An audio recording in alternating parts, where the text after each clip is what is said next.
The next session will be led by a different moderator, and now I'll introduce who he is. So he is Mr. Satya Yudha. He's a member of the National Energy Council of the Republic of Indonesia for the 2020 to 2025 period. He was appointed by the President of Indonesia's Republic with the Indonesia Parliament's approval. Mr. Satya Yudha was previously a member of Parliament and served as Vice Chairman of Commission 1 in the House of Representatives of the Republic of Indonesia, overseeing defense, foreign affairs, communication and intelligence, and before then as Vice Chairman of Commission 7, oversees energy and mineral resources, the environment and forestry, higher education and research and technology in Indonesia. And he also has chaired the Green Economy and Alternative Energy Caucus of the House of Representatives since 2021. Mr. Yudha has extensive experience in the oil and gas industry, both domestically and overseas. And he's an expert on the energy, geopolitics, and economics with a focus on Indonesia, China, and Vietnam, and further specializes in energy security, energy subsidies, US-Indonesia energy issues, strategic realizations, national companies, and climate change. And he graduated his M.Sc from Cranfield University in the United Kingdom, attended executive education from beloved Nick's School of Government, Oxford University, and he graduated Ph.D. from Cranfield University in the UK as well. Well, I think I talked a lot about his profile, so why don't we now invite him to the stage? Without further ado, let's invite Mr. Dr. Insinyur Satya Yudha, M.Sc, Ph.D. Please give a big round of applause for our moderator.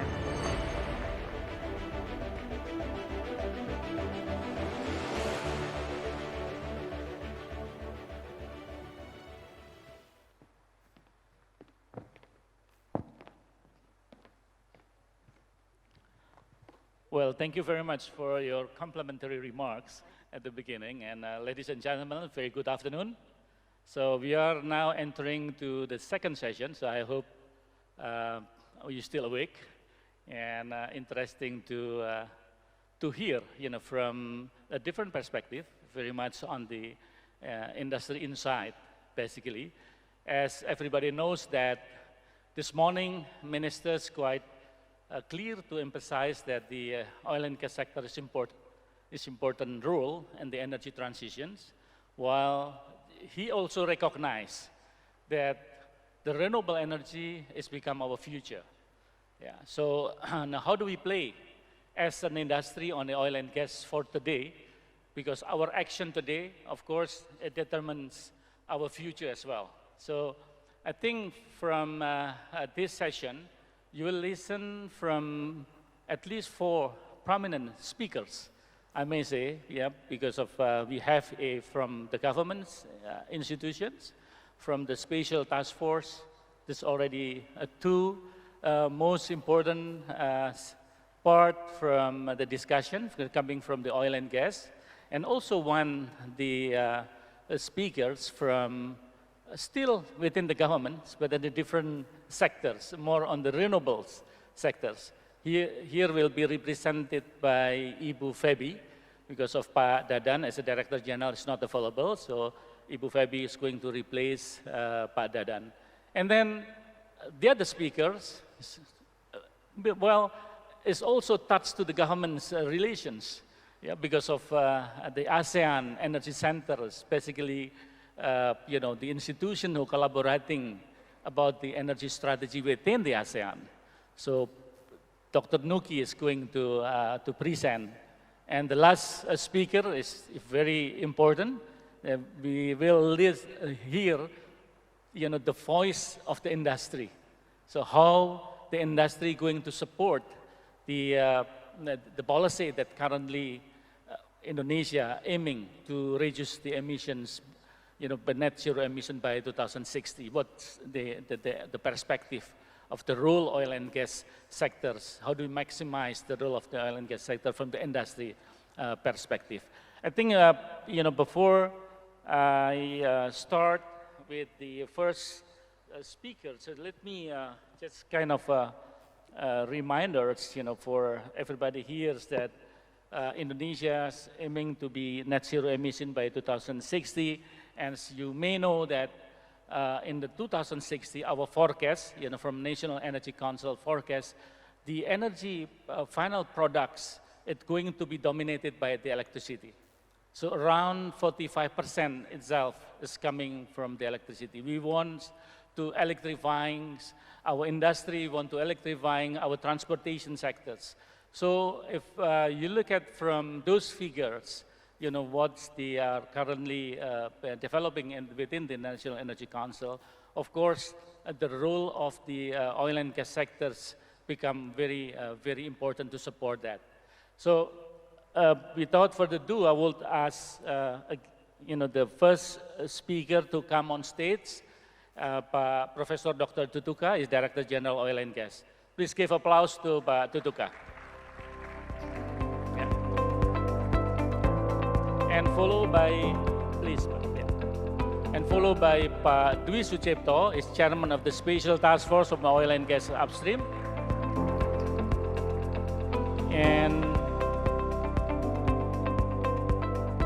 the third speaker is Dr. Nuki from the ASEAN Energy Center.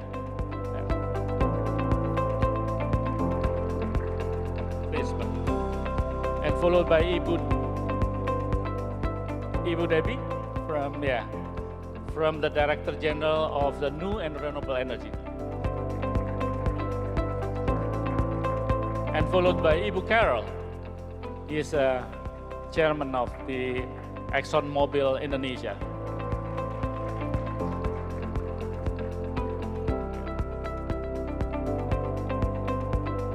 So each speaker, you will have a time around 10 minutes, and especially for the first and second speaker, we will have a time for the question and answer after their time, because of on 3:30, Professor Tutuka as well as Pak Dwi has to leave the room because there is another engagement outside of the room. So now I will ask Pak Tutuka to come on stage, and let me read his bio first. Yeah. Dr. Tutuka is graduated from Texas A&M and received a master's degree also from Texas A&M, then bachelor degree from ITB. Is now, as you may know, that he is Director General of Oil and Gas, from 2020. From the knowledge that he has, is no doubt that he is quite prominent in the petroleum engineering sectors. He used to be also the Vice Dean of the Academic Affairs and Faculty of Mining and Petroleum at ITB in 2011 to 2014, and Secretary of Master and Doctoral Program Petroleum Engineering in ITB as well in 2009-2010. And also the chairman of the IATMI, the Indonesian Petroleum Engineers Association in 2016-2019. So time is yours, Pak Tutuka.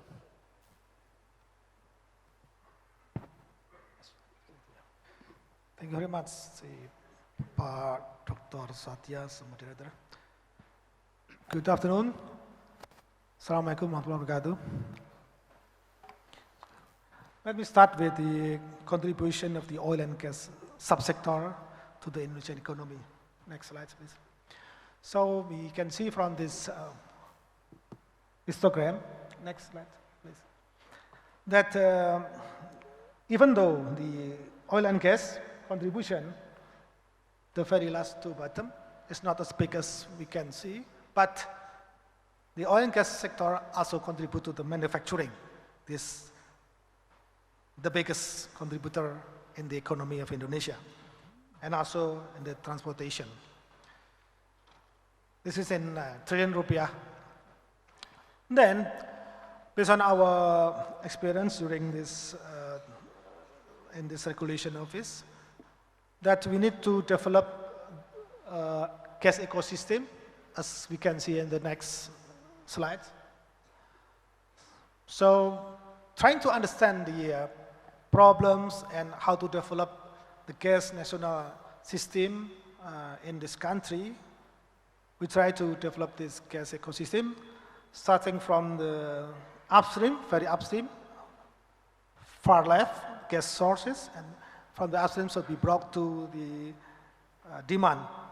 So there should be some kind of transportation mode, like pipeline, CNG or LNG.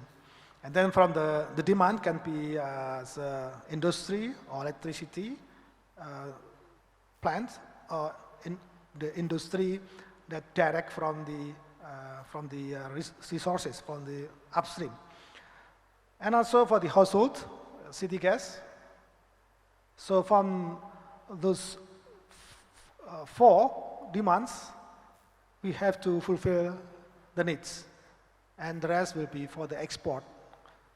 Then hopefully, by fulfilling the needs, we can increase the capacity of the industry, for instance, or the electricity plants, and will increase the demand.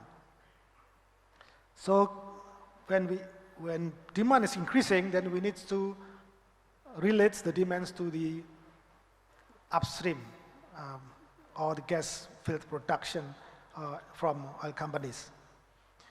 So as we know that we have certain natural gas price of $6 per MMBtu at plant gate. That's a regulation to foster the development of industries and the electricities as well. Next, this is the picture of the 2023 of the natural gas utilization. So it's about 68% for the domestic needs, and for export, FLNG is about 23%. And the highest percentage is for the industries, which is about 28% or 1.8 PBTUD. All right, next.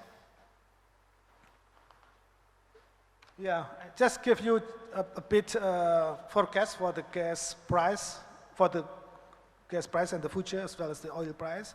This is the oil price, so we might see a bit lower price of oil as well as gas in the future. So we predicted about 80 to 90 US dollar per barrel for oil price.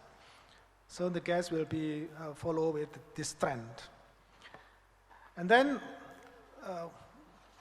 the following slide is showing the realization of the oil and gas state revenue for year 2023. Next slide, please. Yeah. So as this month, so it's about 4 billion US dollar goes to the state revenues from your works, coordinating by SKK Migas, and we aim in the end of this year will be about 9.22 billion US dollar. So thank you very much for your efforts last year and this year as well. Ladies and gentlemen, for domestic component, next slide please. The procurement value is about 3.6 billion US dollars, and the number of contracts is about 5,042 contracts. The percentage of the domestic component is about 58.39. This is great numbers. So again, thank you very much for everybody in this room and all companies in Indonesia, or hyping Indonesian capability to develop their own business. Next is what the minister presented this morning about the potential of gas resources, started from the very west, it is Andaman, and then in the very east, we will pursue this year to have a bidding round, including the Warim. And we just, attended the ceremony of Masela and IDD signing this morning. This is a very monumental event for us.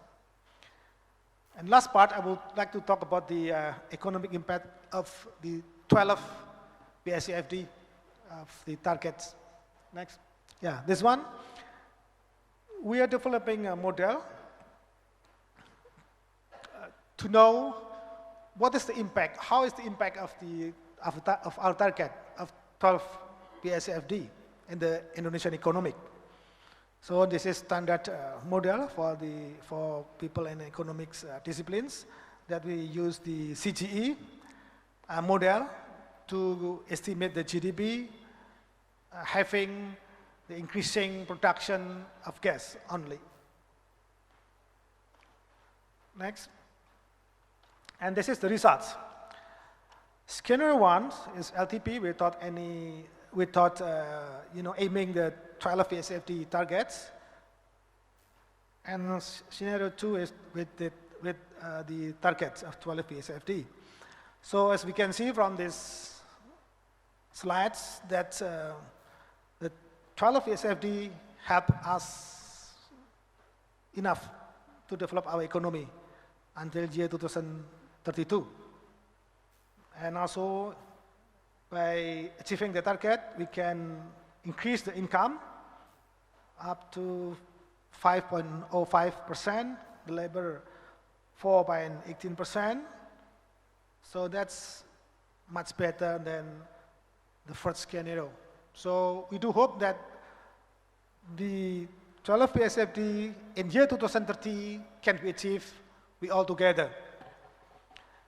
In more detail, the next slides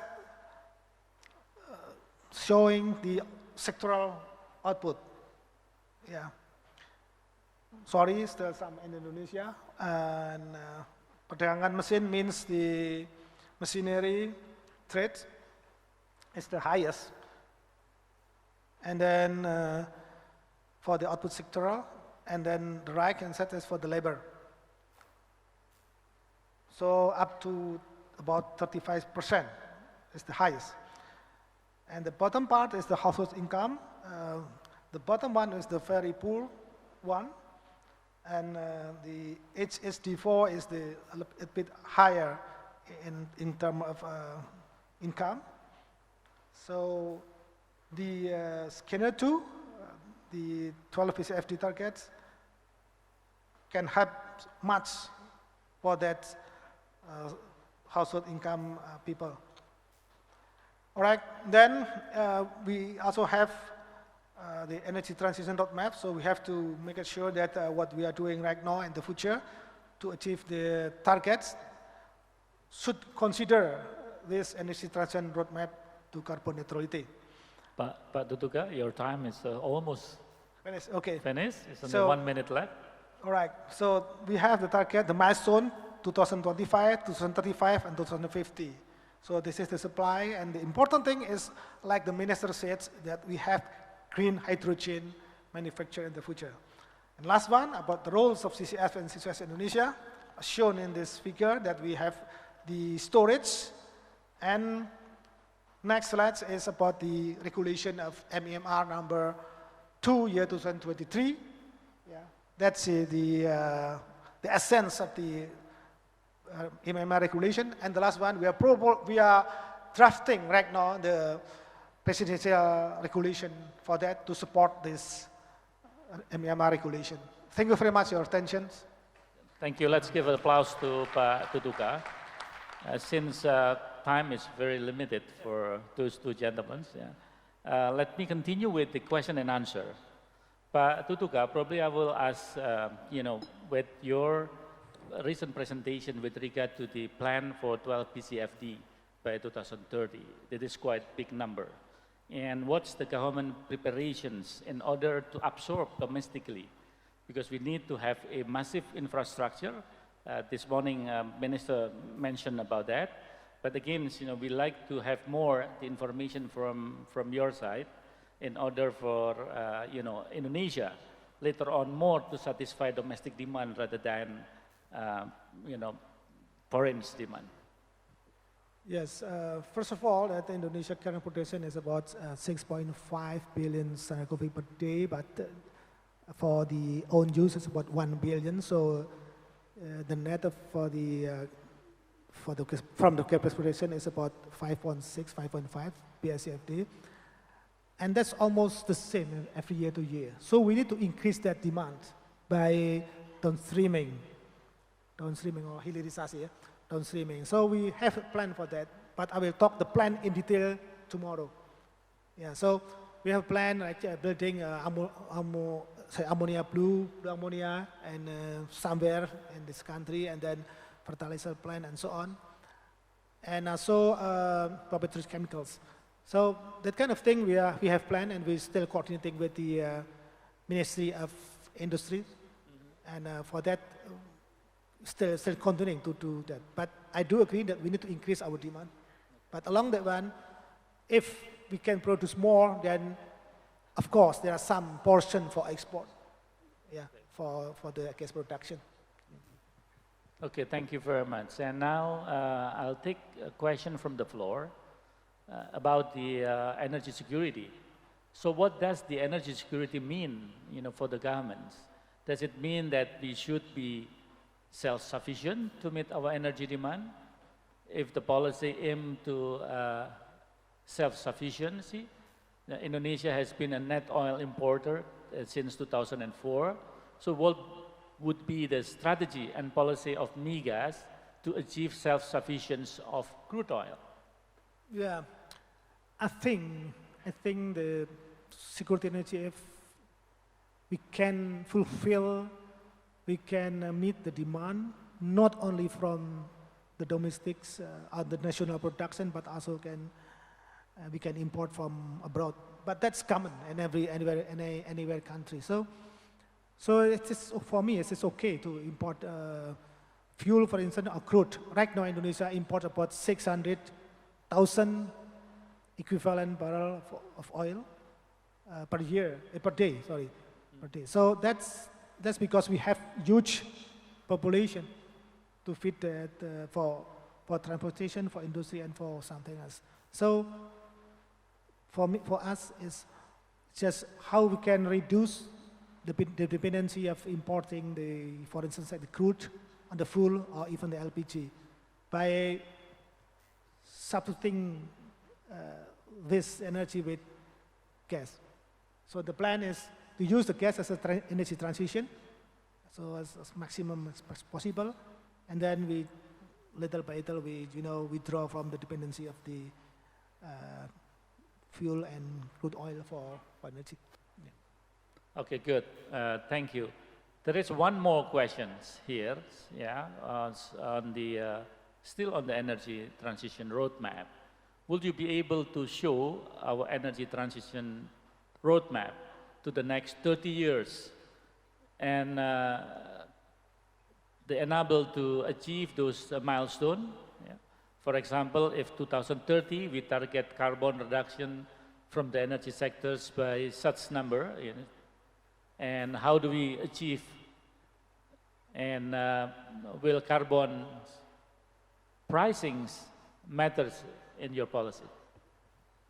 Yes, we have the roadmap for that, and of course, it's not merely from our side, from oil and gas sector, but also for the whole system from ESGM, from energy and mineral resources, because that will, should include the renewable energy and, and with various type of renewable energy. So we have the transition map, and according to the renewable energies map. And how do we get there? Of course, we're trying to increase our production. Well, in this matter, the last discovery, companies find gas. So by that condition, having that condition, then we're trying to use gas as a transition energy. Yeah. And for the carbon pricing, yes, it's matter for us, but it's this is it's not only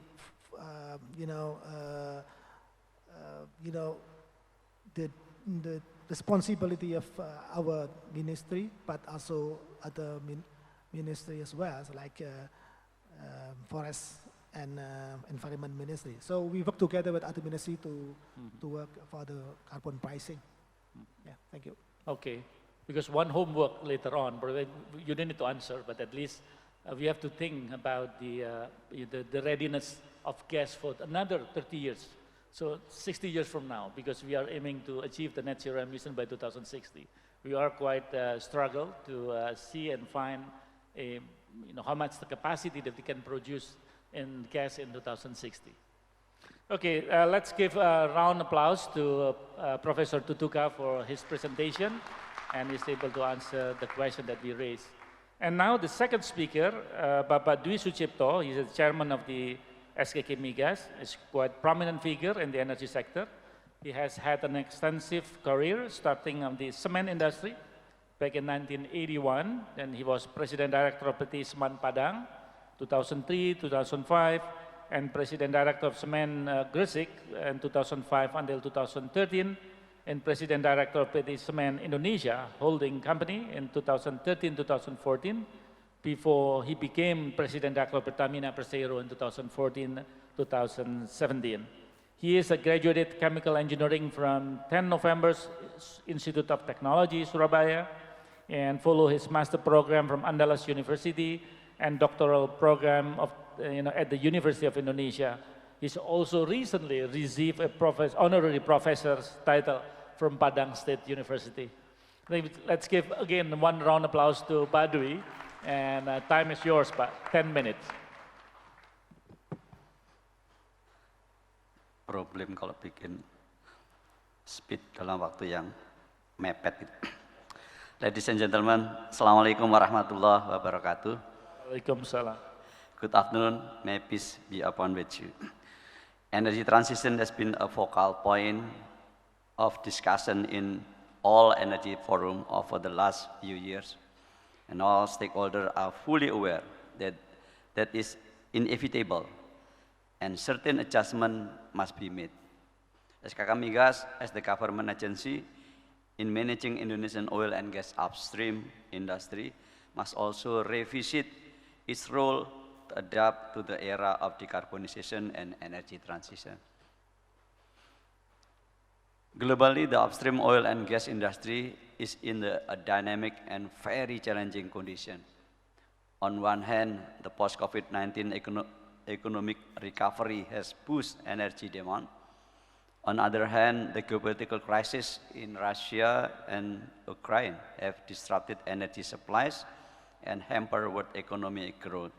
Additionally, many countries has reached to this condition by enacting policy packages such as the Inflation Reduction Act policy package issued by the USA to control inflation and also to promote clean energy development. This pendulum has no swing back to energy security and affordability in energy trilemma conversation. This condition has led an increase of global oil gas investment by 6.5%, particularly on gas project, which is considered as the transition energy in energy transition era. With these challenges come opportunities, of course. We must take action to gain advantage on this situation. In response, since 2020, Indonesian upstream oil and gas industry has launched a strategic plan, the Indonesian oil and gas, its IOG 4.0, to achieve the first target. The first objective is a production of 1 million barrel oil per day and 12 billion cubic feet per day by 2030, while the second, increasing multiplier effect or national capacity, and the third is ensuring the environmental sustainability. As we can see, the goal of IOG 4.0 is not only to increase oil and gas production, but also to act as a driving force in improving the welfare of the national people through the multiplier effect, while also ensuring the environmental sustainability. The IOG 4.0 consists of 10 pillars and enablers, 22 key programs, 80 targets to monitor progress, and more than 100 action plans to drive implementation. So this is not only planning, but also the execution. Including in this pillar of the Pillar 6B Low Carbon Initiative, which is aimed at setting carbon emission reduction target, formulating carbon emission reduction strategies, and carrying out monitoring. In 2023, SKK Migas formed a task force team for the Low Carbon Initiative as a part of implementing this program charter. Some real steps taken by Indonesian upstream oil and gas industry to reduce carbon emission can be seen on this slide.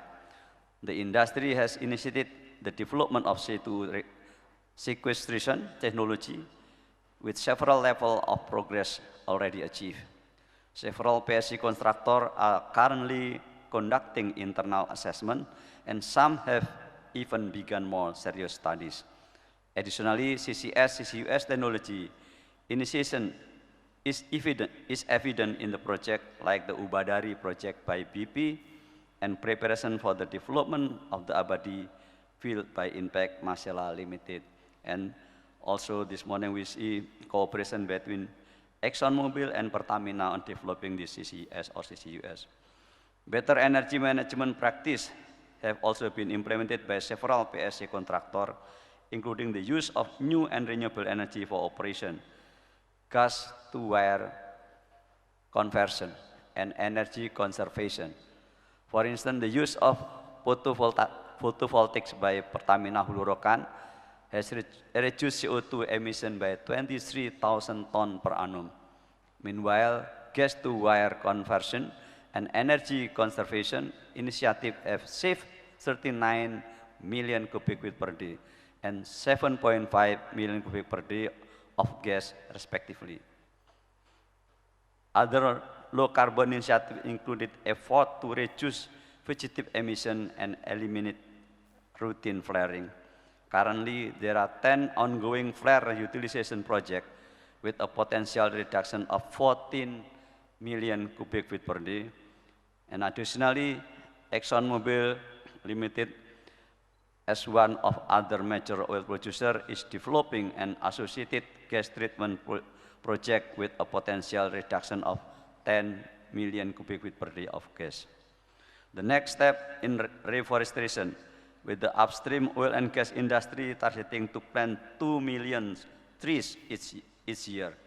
To support this endeavor, SKK Migas has recently launched the 1, 2, Trees program, encouraging its employee to plant at least 2 trees.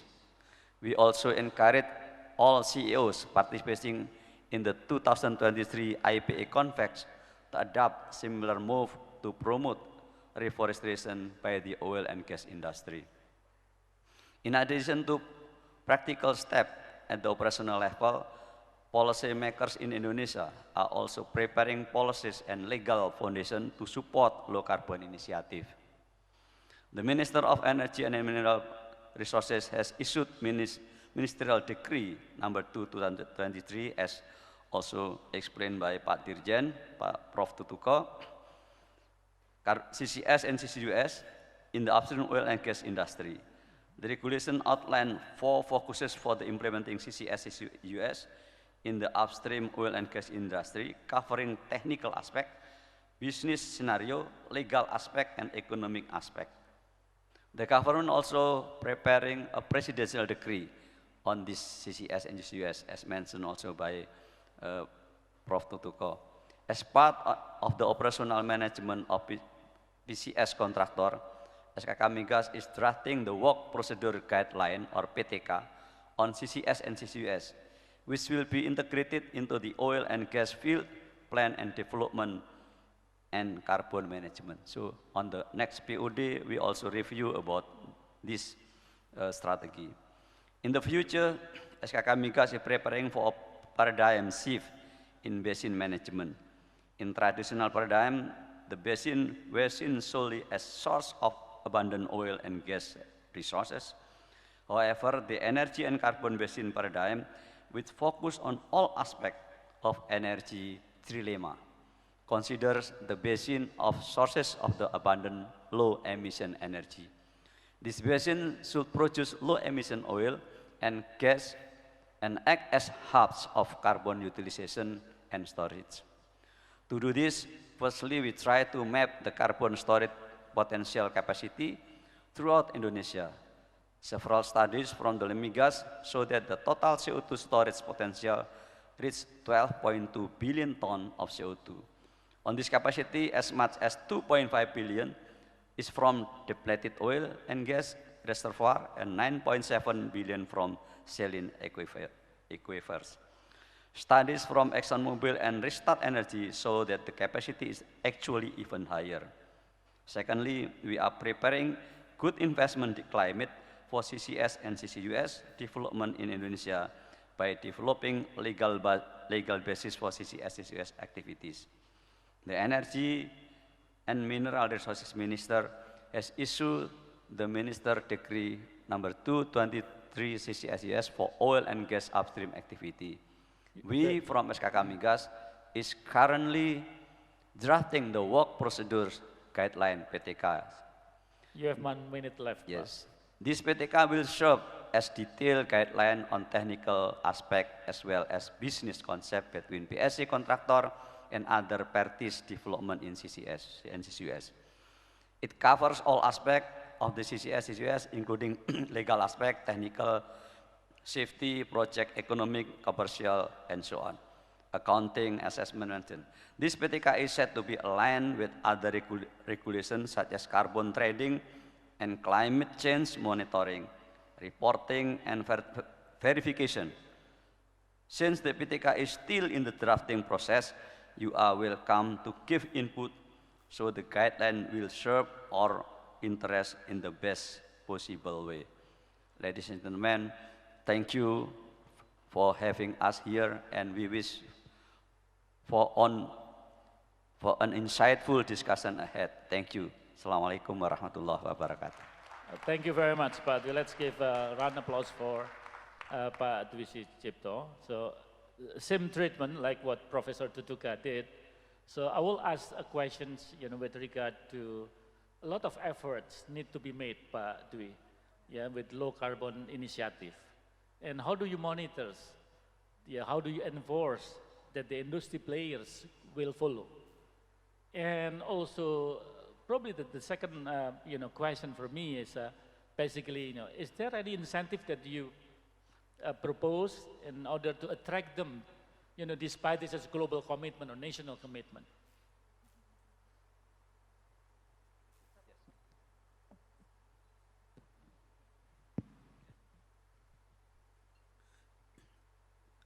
Okay, Pak Satya.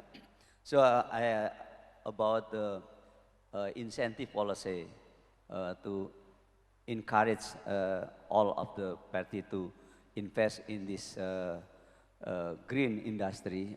We currently, Prof. Tutuka from Energy and Mineral Minister Office is preparing all of that. But first of all, I think our success is how to bring the CCS, CCUS as a part of petroleum operation. So I think that is actually a great success, how to make this effort integrated with the petroleum operation currently. I think actually we calculated in the past that is the obstacle for all of the people to bring CCS, CCUS operation as a part of the oil and gas investment. Okay. Okay, great. So I will take two questions from the floor here about the role of SKK Migas on the energy transitions. So how do you see the current and future role of SKK Migas in order to support government's strategy and policy in energy transition and to achieve net zero emission by 2060? Would you support, the application of the CCS you just mentioned, but you can elaborate it more on the emission reduction beyond oil and gas sectors? Yeah, if in the past our job is how to pull the oil and gas from the subsurface, but in the future, I think the SKK Migas role will be integrated with pushing push CO2, push carbon to the subsurface, to the reservoir. So if in the past we just pull and our muscle is just here, but currently you push it. We also, our job is pushing. So the muscle here will be stronger also. That is the role of SKK Migas in the future. Yeah. I think later SKK Migas has to work also with the other industry, but beyond the oil and gas, for capturing the carbon, and while you are ready for the storage of the carbon. I think this, is there any question from the floor?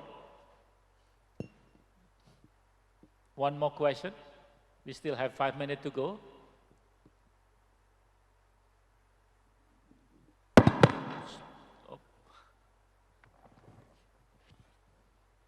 No? If not, then probably I'll go to the next speaker and give again a round of applause to Pak Dwi Soetjipto.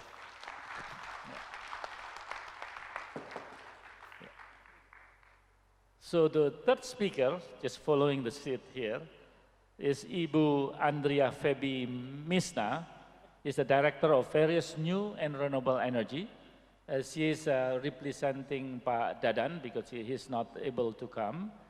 And Ibu Feby is graduated from Shah Kuala University on chemical engineering, and also double degree Master of Development Planning and Management Infrastructure from Bandung Institute of Technology, and also Master of Environmental and Infrastructure Planning in Groningen University. I think Bu Feby is before is Deputy Director of Technical Assistance and Cooperation with Energy Conservation, and also Deputy Director of Investment and Cooperation on New and Renewable Energy in 2017, and Director Bioenergy in 2018. And nowadays, starting from 2022, she has a new role as a Director of various new and renewable energy. I think time is yours. Keep it 10 minutes.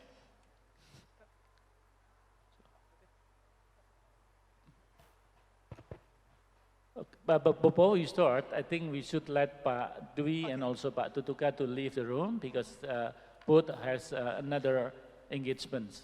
Thank you very much, Pak Dwi and Pak Tutuka, for your presentation.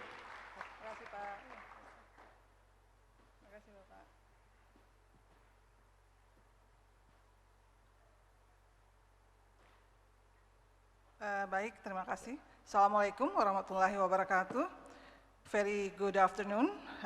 First of all, thank you very much for having me in this great event.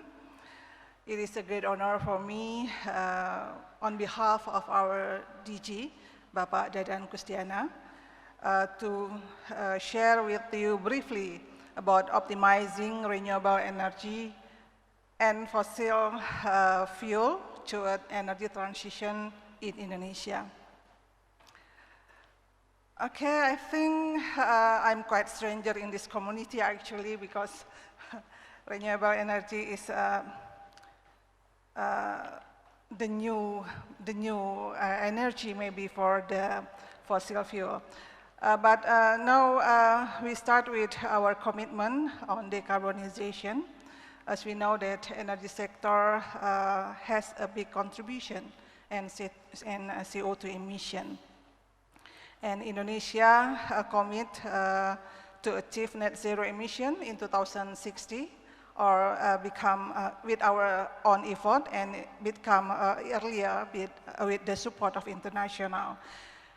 And when we see the energy sector that we have huge potential of emission, we can see from this graph that if we didn't do anything, so in 2060, we will release the emission, it's around 1 billion CO2. And for maintain the temperature of Earth not more than 1.5 Celsius degree, so we have to reduce the emission. It's around 93%, so we hope that in 2060, the emission from energy sectors is only around 120 9 million tons CO2. And some strategies to achieve the target is the first one, switching to electrification.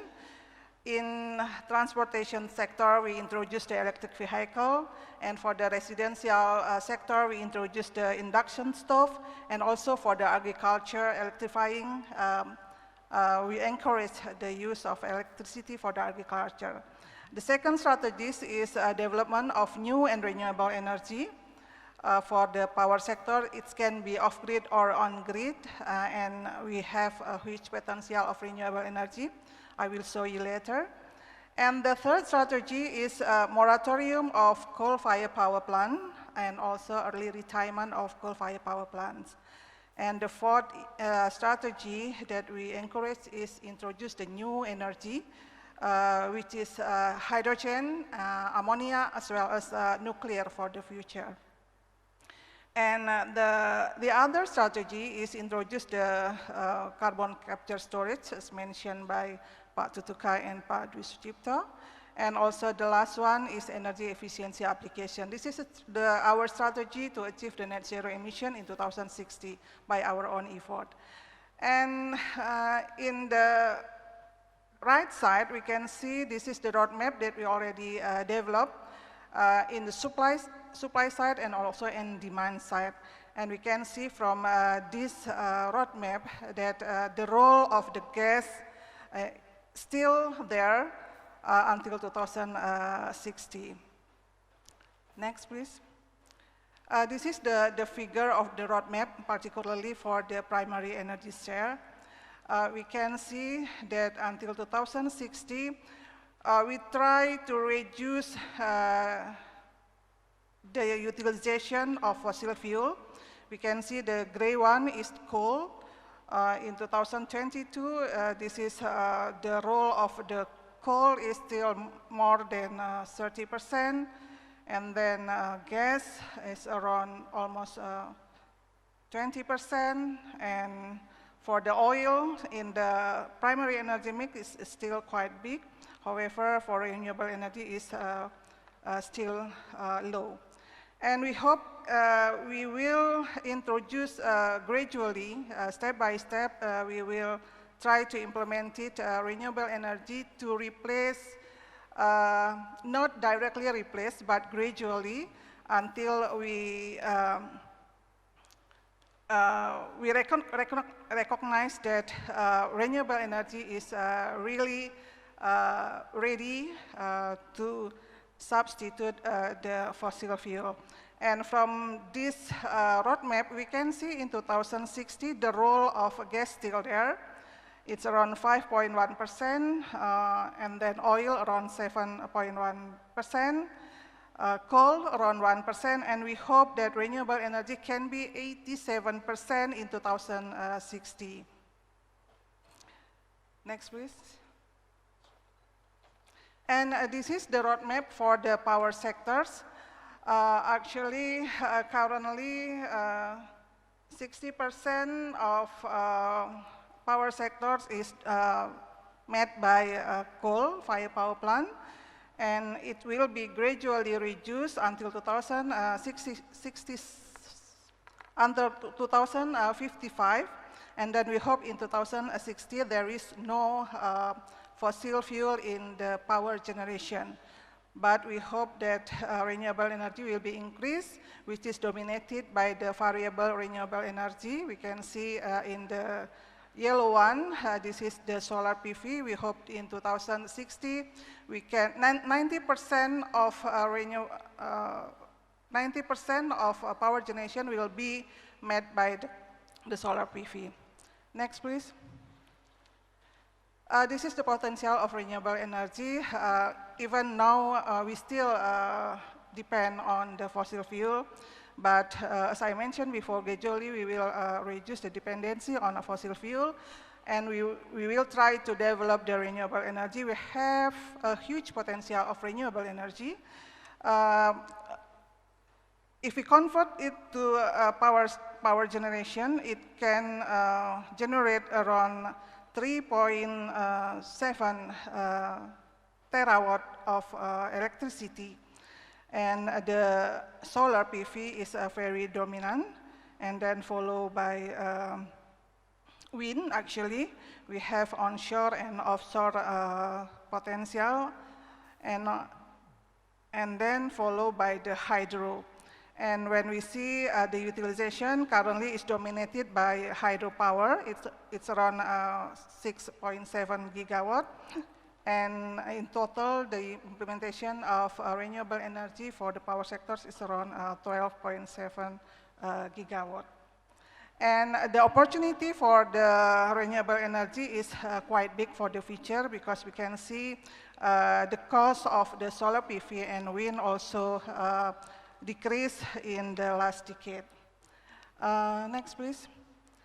In terms of provide green energy as well as energy security, we introduce a blending fuel.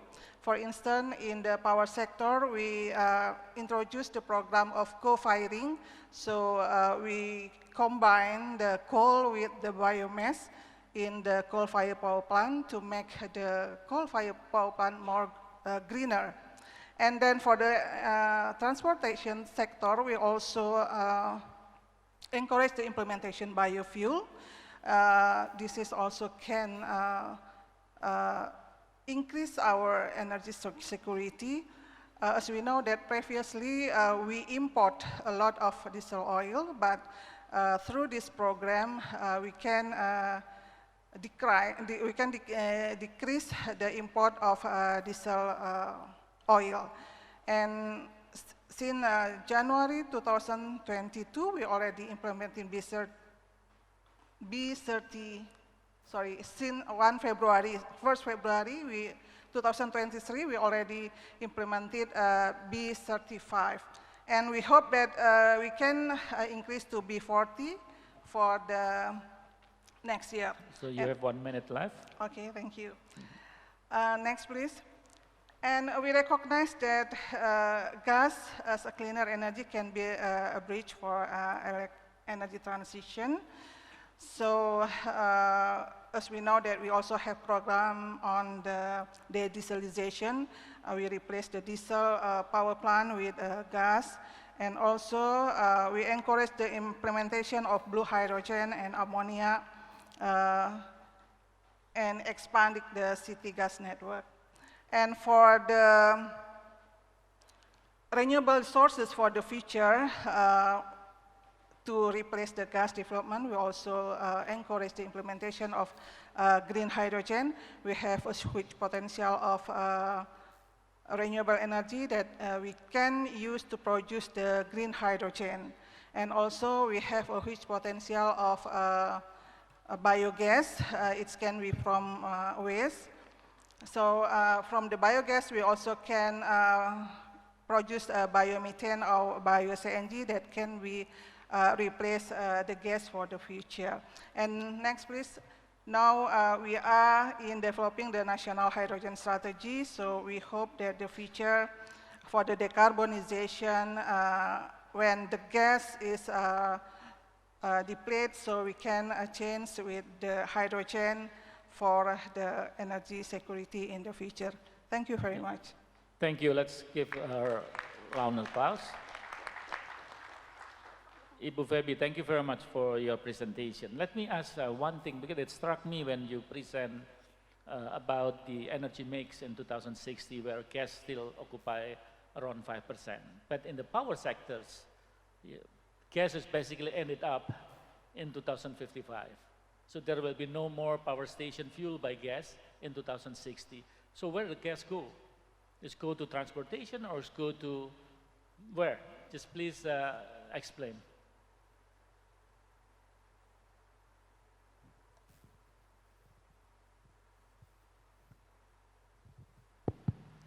Yeah, thank you for the question. Yeah, actually for the power sector, we hope that in 2060, there is no fossil fuel in the power sectors, but we realize that some sectors, such as transportation and also residential sectors, we still use gas for cooking and also for the transportation. So it's why in 2060, the role of gas is still there. particularly in transportation sectors and residential sectors. So we like to see, I mean, I'm not asking you to answer, but at least we like to see that the governments also impose the, gas vehicles, in very short terms, because I haven't seen any progress on that. Yeah, people nowadays are thinking to jump to the electrifying vehicles rather than using the natural gas. I think it would be good if we start from now on, because of the future of gas in Indonesia in 2060 will be on the transportation sectors and residential sectors, like we just mentioned just now. And I probably continue with the question from the floor, with regard to the energy transition roadmap. So what do you think renewables energy could 100% replace oil and gas? The latest forecast of the net zero emission seems to indicate that by 2050, 2060, although in terms of the energy mix, the contribution of renewable energy increasing and the role of the oil and gas remain significant. So how would you accelerate the production of renewables energy to meet the Indonesia energy demand? Okay, thank you. As I know that we realize that gas is cleaner energy, so it can be as a transition fuel for the net zero emission. But the resource of gas itself is, I think, is very limited. It's different from renewable energy that it can be renewed. So it's why for the long-term plan, we hope we can encourage the implementation of renewable energy, not only for energy security, but also for provide the green energy for the future. Actually, for the gas, we can still use gas, but again, we realize that the resource itself is not too much. So it's why the government only really concerned on developing the renewable energy, since the renewable energy can be renewed. And we, in Indonesia, actually, we have a huge potential, and it's very of renewable energy that we have. So even currently, when we see the economically is not feasible, not all the technology feasible yet, but we hope when we also implementing the carbon tax, so this is the opportunity for renewable energy can be increased in the future. Thank you. Okay, thank you for your questions. Is there any question from the floor? So if not, I just want to re-emphasize here with regard to the gas resources, that it's finger crossed. So we do hope that Indonesia still have a huge gas up to 2060. Yeah, we are struggle, to be honest, because I'm speaking on part of the National Energy Council, that we are quite struggle to calculate our resources, particularly on gas side, in 2060. What we do have is until 2030, but 2030 onward still, need to be more explored in order to find the potential of gas to be developed in 2060. I think I know the reason why in your presentation that you are ending up of the gas in 2055 for the power stations, but again, it's on the transportation and it's also on the residentials, based on the data that we are currently has. So later on, if we have more data on the gas side in terms of the resources and also our potential reserve, so probably we may change, a little bit the strategy for the usage of gas in 2060. I think we still 3 minutes more, so if there is any question from the floor. If not, then I can conclude for the presentation from Ibu Feby. Again, let's give her a round of applause for her presentations.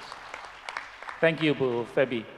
And the next speaker is Dr. Nuki Agya Utama. He's Executive Director for ASEAN Center for Energy. So Pak Nuki is holding Ph.D. in Research and Life Cycle Energy Analysis from the Joint Graduate School of the Energy and Environment, King Mokut University of Technology, Thonburi, Thailand. Prior to assuming his positions as Asian Center for Energy, he worked as a director in an energy-related company, as well as a consultant in well-known international institutions. In his early career, he worked as a consultant in UNDP and UNEP, working on energy and environment-related and Germany-based energy environment company in Bangkok, Thailand. He also lectures in various universities. Congratulations. And he is currently a visiting lecturer at Diponegoro University, Indonesia. And he has published 60 international journals with high index of 16. Okay, time is yours now. Thank you.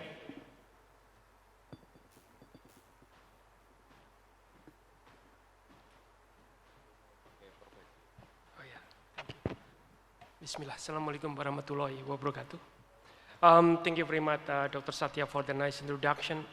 Just want to straight into the activities of ASEAN Center for Energy. Don't get us wrong that the ASEAN Center for Energy is not only discussing the renewable energy issues or energy efficiency. If you're looking at on the slide, you can see 2/3 of our activities, apart from the regional energy policy, is related with the oil and gas. If you're looking at over there, there are Trans-ASEAN gas pipeline, there are ASEAN power grid, energy efficiency, and also, of course, the coal, which is in clean coal technology. So these 4 activities out of 6, it is related with hydrocarbon, which is, this session is very important to looking at the hydrocarbon perspective in the energy transition. And our office is the reporting directly to the 10 energy ministers in Southeast Asia. And we run the activities on supporting the ASEAN Plan of Action for Energy Cooperation. In short, we call it the APAC. As you see over there, 4 out of 6 is related with the hydrocarbon issues. So again, Southeast Asia really concerned and really having a high hope in the hydrocarbon sectors on the energy transition.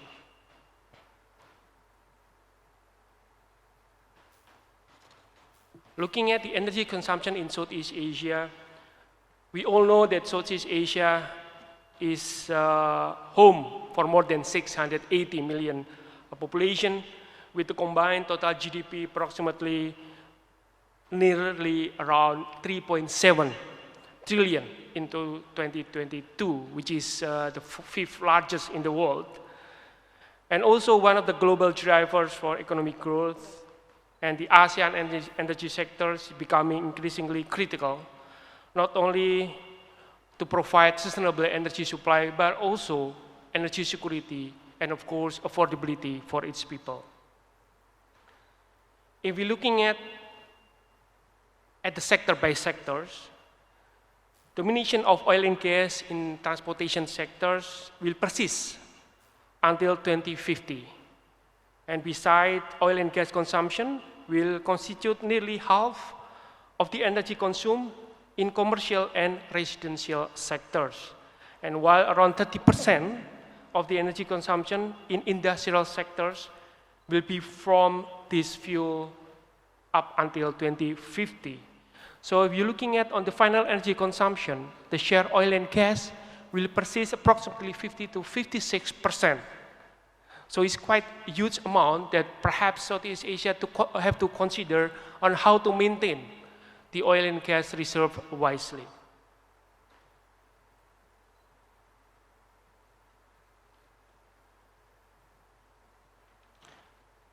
On the energy supply in Southeast Asia, from the supply side, oil and gas will remain the largest component of the supply mix in ASEAN, which is contributing approximately 65% of the mix in 2050, increase about 55% in 2020.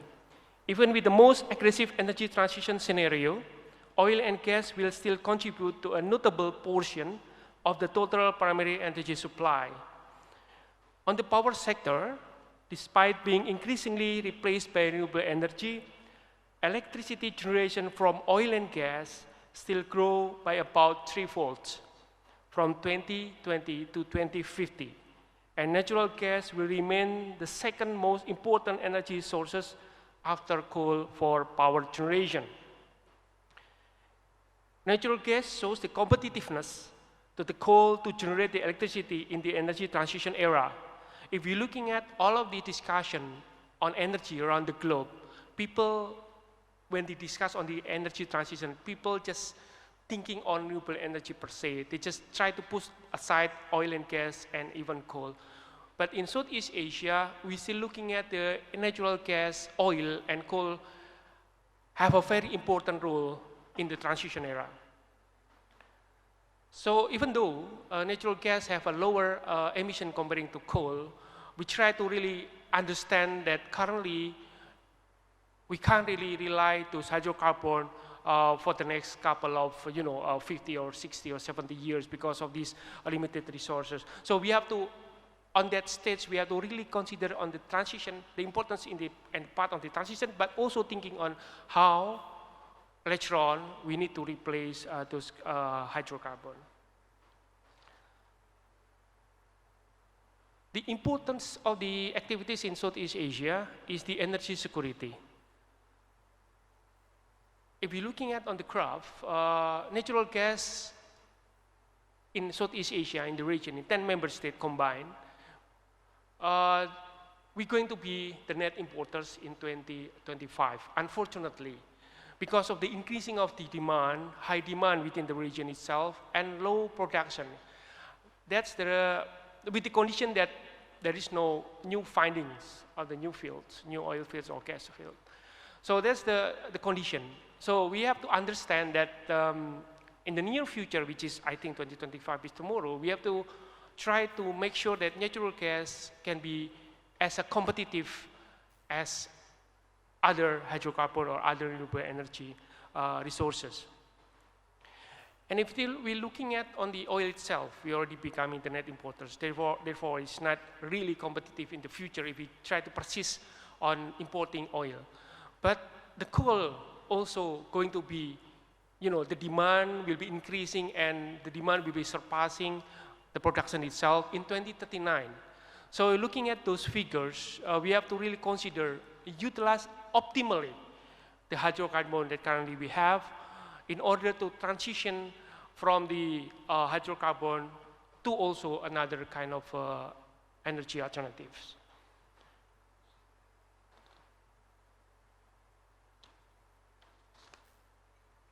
Given the anticipated reliance on oil and gas, which poses a serious threat to the climate and concern about the energy supply security, our energy policies have to balance the trade-off between the two to allow a sustainable economic growth while also mitigating the climate change. But again, in our energy sector cooperation in Southeast Asia, we are not really discussing and focusing on the climate change. What we are concerning is the energy security, energy affordability, energy accessibility, and also sustainability of the energy supply. Therefore, the next slide is very important to understand the investment for energy transition, whether we go 100% towards renewable energy in the near future, or we can gradually towards renewable energy and goes really optimizing the hydrocarbon that we have.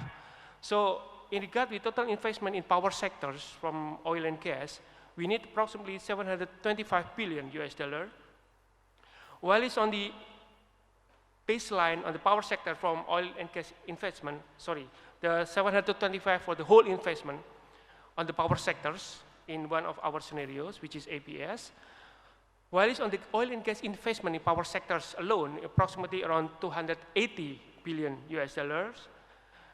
Those are in the baseline, and we're looking at on the APS or the ASEAN Plan of Action for Energy Cooperation scenario, it is accounted around $127 billion US.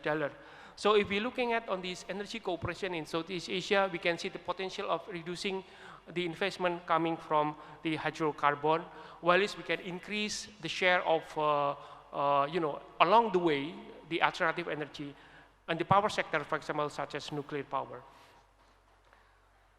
We did a study with IRENA, we call it the RE Outlook 2023, and our own office also conducted a study, we call it the ASEAN Energy Outlook. There are two significant differences on this report.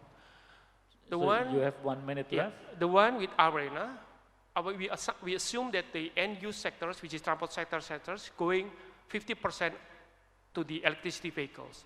While it's on our report, only 10%, which is more realistic. It is turned out to be, if we go to more electrification, not only in transport sector in this case, we have to invest 6 times more expensive, 6 times more investment, which is in the APS investment that we assume was $1 trillion, whereas with the RE Outlook we did with IRENA, it counted around $6 trillion. So 6 times more investment in comparison with the assumption that we had on the end-use sector. So we have to really careful in the end on how to choose a right policy on the region vis-a-vis within the country itself.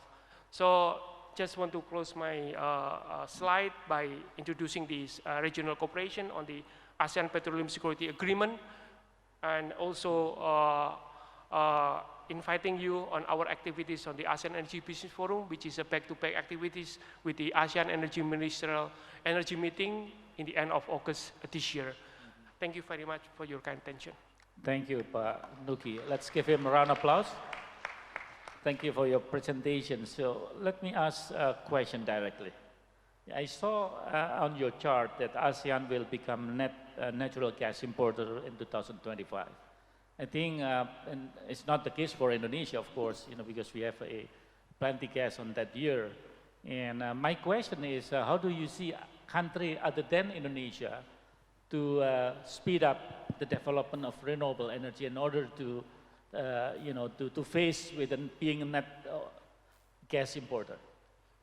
Very, very good question, Dr. Satya. I think one thing that I forgot to mention is that the interconnectivity. So we did a very good coordination and cooperation among 10 countries before we jump into the renewable energy issues.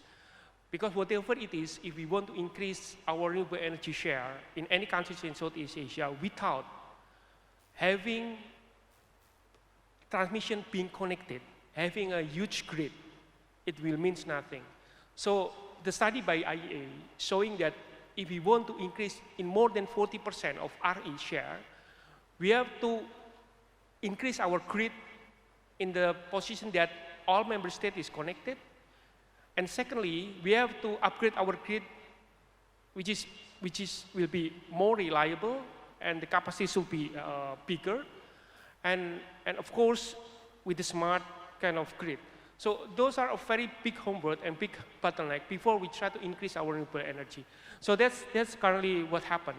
One of the good examples is from Vietnam. When they increased suddenly to 19 gigawatt from solar and wind, suddenly blackout everywhere because the grid is not really ready. So right now we're doing this interconnection, and we already achieved Laos, Thailand, Malaysia, and Singapore being connected. They transfer the electron 100 megawatt, and they are currently discussing on importing also from Cambodia and Vietnam.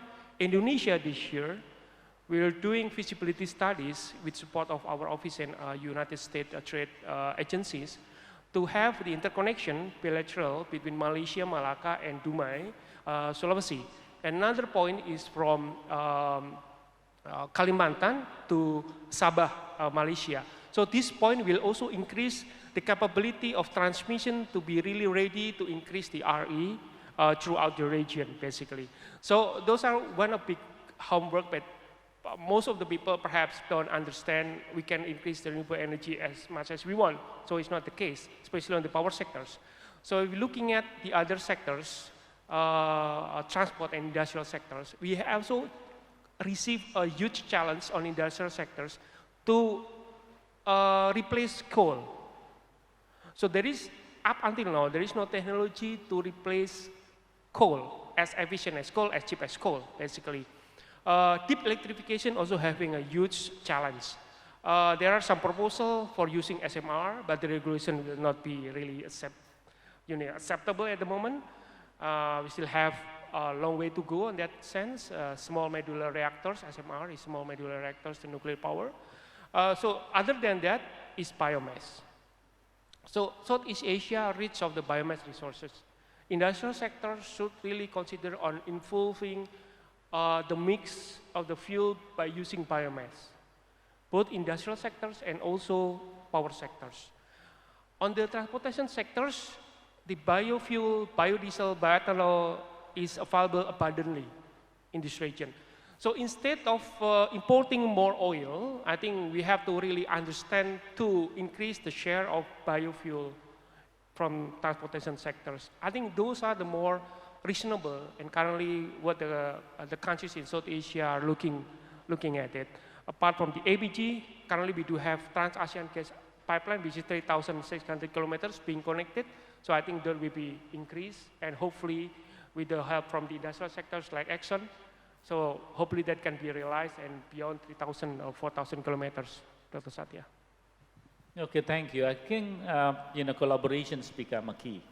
Yeah, if you look at from that just mentioned about the interconnecting system that could make ASEAN stronger, even though you declare that ASEAN become net natural gas importer. I think follow up from my question, there is a question from the floor. So would ASEAN benefit, from alignment of the energy transition roadmap between its members? Yeah, I think ASEAN member states have a very important role in the ASEAN interconnectivity, integration, and cooperation, definitely. So we're doing this assessment based on what will be the most practical and most, pragmatic approach. And we're also doing these ASEAN target scenarios, which is looking at the member state policy and regulation on the current state and the future regulation on the energy, not only nuclear energy. And we also looking at on the least cost optimization, which is when we try to implement technological neutral approach with the least cost, which is it's always the case that member states try to looking at how much that they need to invest if I need to go in this direction, that direction, or that direction. So again, the alignment in every countries are important, but in member states, in the regional perspective, we try to give them the whole perspective on the interconnectivity, in the fair trade, how to be connected more efficiently. And there are no stories if you are connected, then you have a bad stories. So we talk with UN, we talk with IEA and IRENA in all countries around the globe. All of the story of the interconnection are having a benefit, both countries or multiple countries in both ways, security perspective as well as the cost perspective. Okay, then the last question, I think, because you mentioned way forwards for ASEAN here, the combination of the CCUS technology and hydrogen will be needed for more than ever, given the huge required volume of critical minerals. So the question probably here is about the both ASEAN benefit to have a regional CCS hub to help the region reduce its carbon emission, especially from hard-to-abate industries. Yeah, I think definitely there's a very benefited for the ASEAN countries because the CCS hub can help the member states who try to reduce their carbon emission. They provided the one hub to store their carbon emission.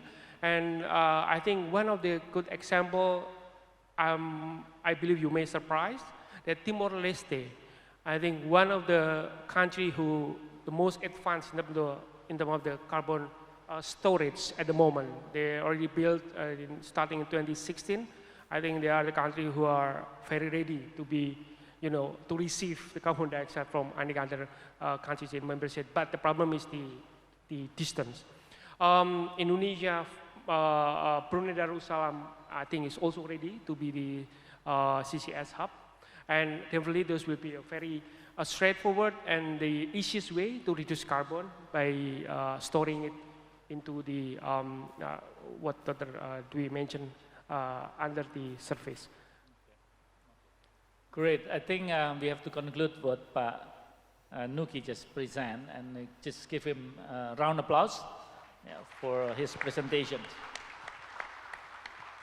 Okay, the last speaker is Ibu Carole, is the president of ExxonMobil of Indonesia.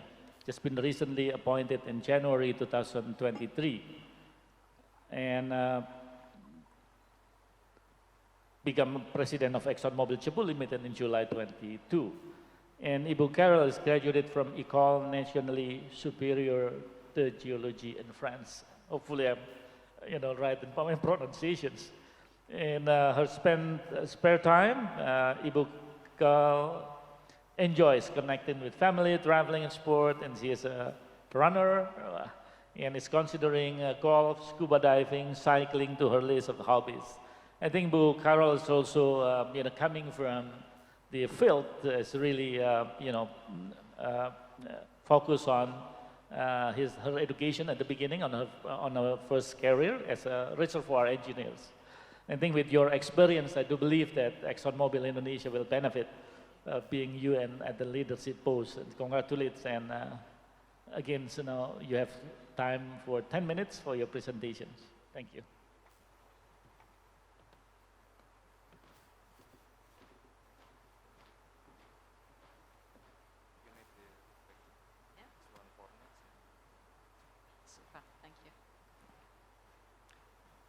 Selamat sore. Selamat sore. Saya Ibu Carole, President of ExxonMobil Indonesia. I'm also board member of the IPA. I'm really excited today because I get the opportunity to present a topic that has oil and gas and energy transition in one title. Often, we're asked to choose between energy transition and oil and gas. And I'm hoping that at the end of the presentation, you'll understand that we need both.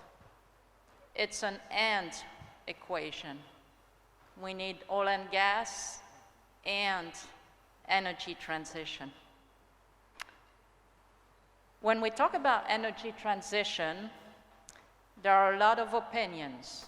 In fact, just today, we've heard a lot of forecasts on what might happen in 2030, in 2050. And today, we got many different forecasts already.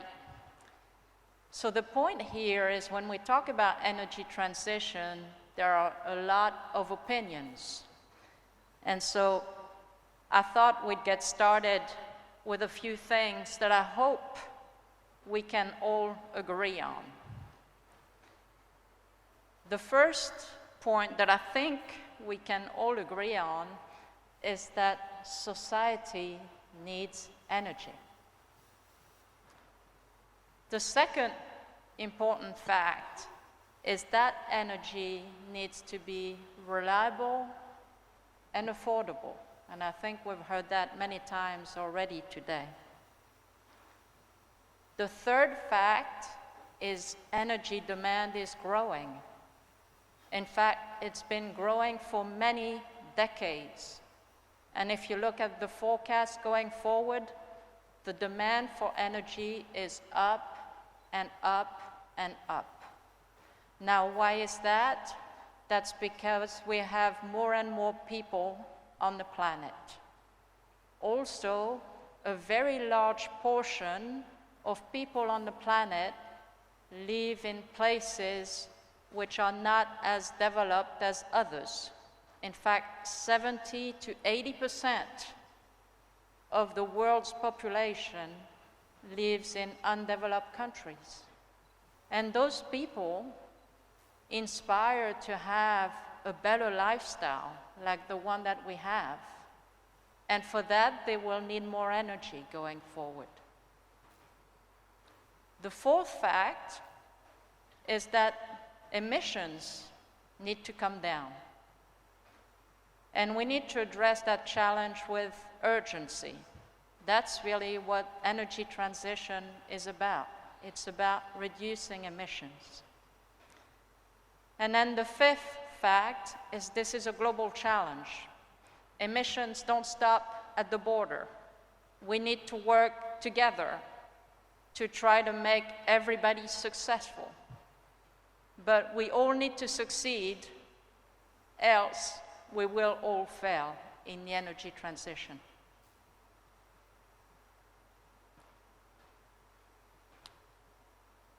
When we talk about energy transition, I think we all know where we're trying to go. We talk about net zero. We want to be net zero by 2050. We want to be net zero by 2060. We understand where we want to go. What is less clear is how we're going to get there. Hence the title of the slide here. Energy transition is a known destination, but an uncertain journey. And why is that? Why do we have an uncertain journey? That's because that journey is not easy. If you look at all of the energy sources available to us around the world, none of them are perfect. There's no silver bullet. The table that you see on the slide here is an extract from Reichstag Energy. There are many versions of that same table, but what it shows is the pros and cons of all of the energy sources. None of the energy sources provide a green dot for everything. And that's why the journey, the energy transition journey, is not easy, because there's no silver bullet.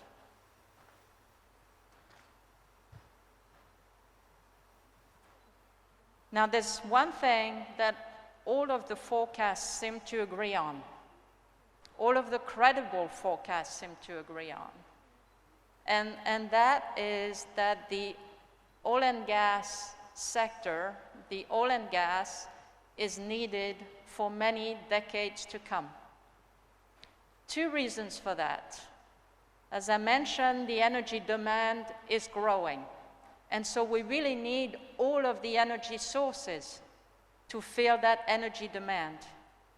What you see on the slide on the left-hand side is ExxonMobil's prediction for 2050. By 2050, we anticipate that demand will be up by 15%. And what you see in that little donut there is the percent of energy from various energy sources. We predict that in 2050, 55% of the world's demand will be met by oil and gas, 55%. That's still a significant amount of energy provided by oil and gas.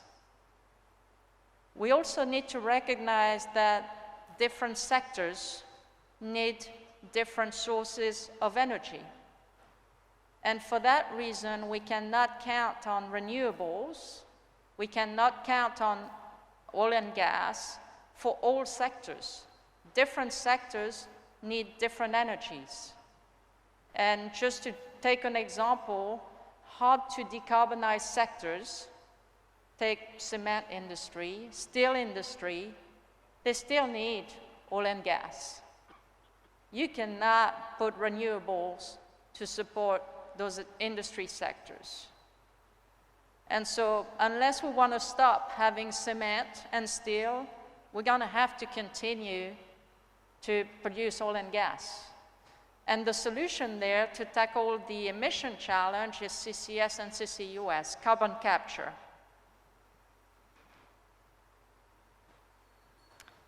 Now, beyond providing energy for the next few decades to come, the oil and gas sector also plays a critical role providing skills to the energy transition. The oil and gas sector is in a unique position to have the right skill set for energy transition. We have engineers, we have geoscientists, we have some of the brightest commercial minds, we have project execution, project design for large projects. We know how to do that. We know how to manage operations and maintenance. We know how to innovate. All of these skills that we have in the oil and gas sector, they're actually critical for the energy transition. And so we would anticipate that as an oil and gas sector, we not only provide energy for the decades to come, we also provide the brains, the power, the skills to come up with innovative solutions for energy transition. Now, I'm here as IPA board member, but I'm also here as the president of ExxonMobil Indonesia. And I'm proud to say that ExxonMobil in Indonesia is doing all of it. We are active in the production of oil and gas. In fact, we're producing 25% of the oil in Indonesia, and we're about to drill again for 1.5 years to produce more oil from Banyu, Europe. You still have 1 minute left, sorry. We're also starting an exploration campaign. So we're trying to find more oil and gas in Indonesia. And finally, we're working on a carbon capture hub to try to help everybody reduce their emissions. This is my closing slide, and I'm not going to read the word here. I see a fair amount of young people in the audience, and so I just want to say congratulations to you for joining an industry that is actually critical to society. We provide energy to society, and we're about to provide the solution for energy transition. And for all of that, as an industry, we should be very proud for what we do. Thank you very much. Terima kasih. Thank you very much. Let's give her a round of applause for her presentations. Even though that we are sitting close by, can I ask a question? Yeah. Well, it's quite interesting to see your presentations, particularly when you are mentioning about the future energy needs, where in 2050 and the global energy mix that you're just presenting, 55% will be met by oil and natural gas. As far as I understand that the climate change, Paris agreements, very much focus on the emission reduction. I haven't heard any single word, from the Paris Agreement saying that they are going to phase out fossil. But what they do is the commitment of the individual country through their NDCs to show their commitment to reduce the emissions. I'm sure that the number that you just mentioned here indicating that decarbonization of the fossil fuel has become a key, since 55% is occupied by oil and gas, basically. So just trying to confirm whether my statement is correct or not. Yeah, so if you step back and think about the many years to come, demand is growing. And to fulfill that demand, we need all of the energies, at least for the many decades to come. Now, I would say different regions may have different energy needs. So that's a broad brush global picture that I'm trying to depict here. But we're going to need all energy sources to meet a growing energy demand. And so the way to make things work is we're going to have to find a way to do that and reduce emissions in the same time frame. And the key to reducing emissions is carbon capture. Carbon capture is essentially taking emissions, CO2, and putting that under the ground. And if we can do that successfully, then we're addressing the challenge of climate change. And so we can continue using all energy sources as long as we can make carbon capture work, CCS, CCUS. Thank you. And just follow up from my question, because I saw from the audience saying probably it's almost the same, but wants to, again, to reconfirm from you that does the oil and gas industry have a commitment towards the net zero emissions? Well, I think we've heard many companies state their net zero commitments.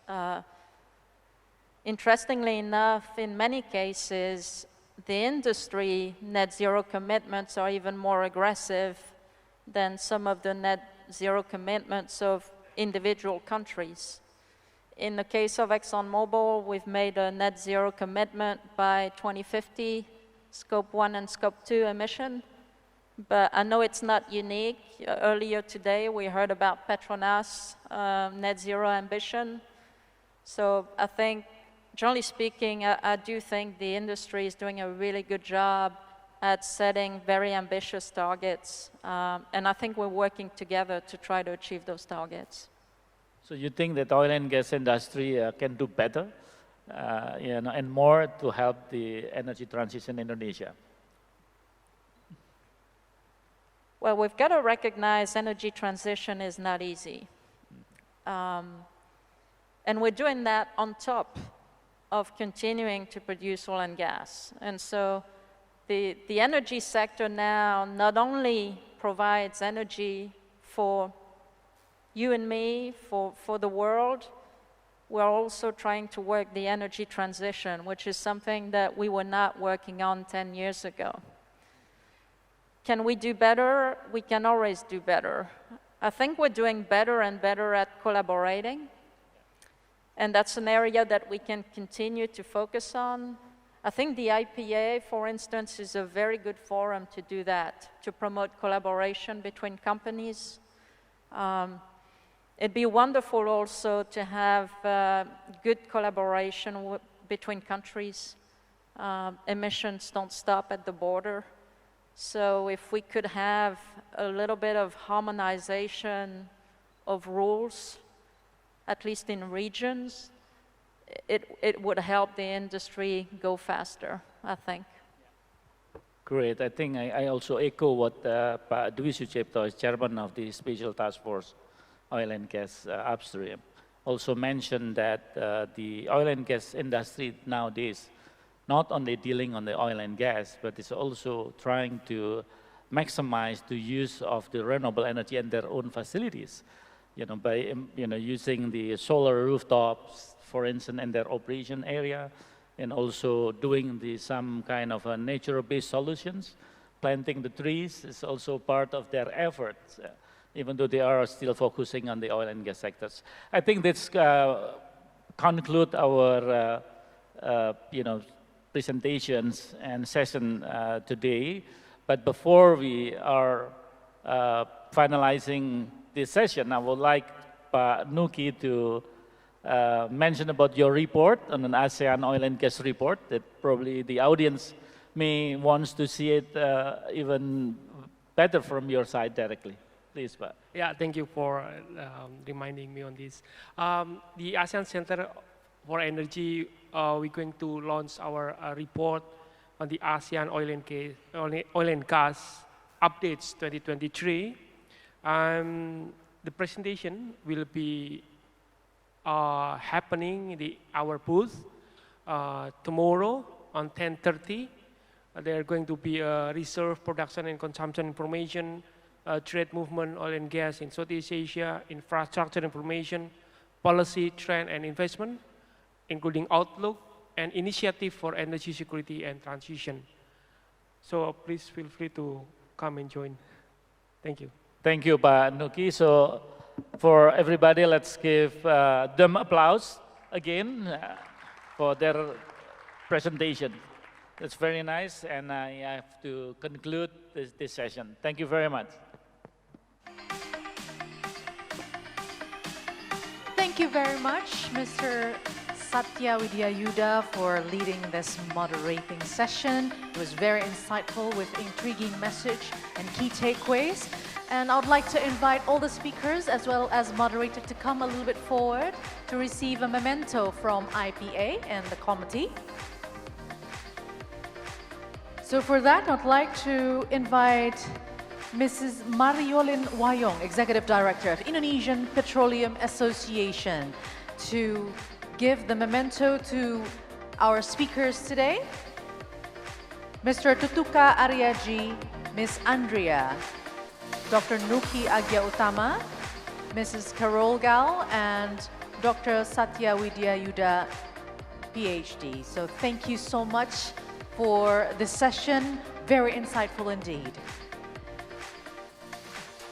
Yes, and one more time.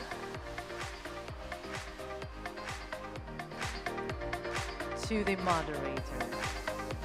Let's give a big round of applause, everyone. And let's use this opportunity for a photo session. Okay? On my lead, 3, 2, 1. Maybe a bigger smile or a different pose. It's up to you. 3, 2, 1. All right, thank you very much, ladies and gentlemen, once again, and you may return to your seat. So once again, let's give a big round of applause for the sessions that we've done today. And for this last one, it was the Industry Insight session, Maximize Oil and Gas's Role for Economic Growth in the Energy Transition Era. We'll be meeting again tomorrow. Thank you for today, and we hope to see all of you tomorrow. I am Rahma Alia signing off for now, and have a great rest of the afternoon. Thank you, and see you.